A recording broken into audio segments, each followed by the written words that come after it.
ధైర్యము వహించి నిబ్బరముగా నుండుడి. ఆమెన్.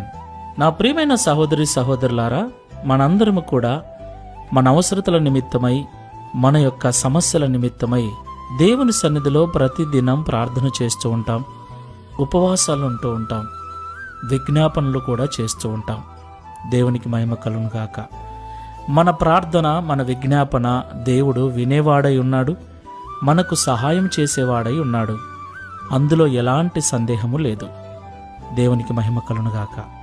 అయితే నా ప్రియులారా, దేవునికి ప్రార్థన చేస్తున్న మనము దేవుని నుండి జవాబు మనకు త్వరగా రాకపోవటం వలన మనలో చాలామంది ప్రార్థనలు మానుకుంటూ దేవుని సన్నిధికి వెళ్ళటం మానేస్తూ ఉంటారు.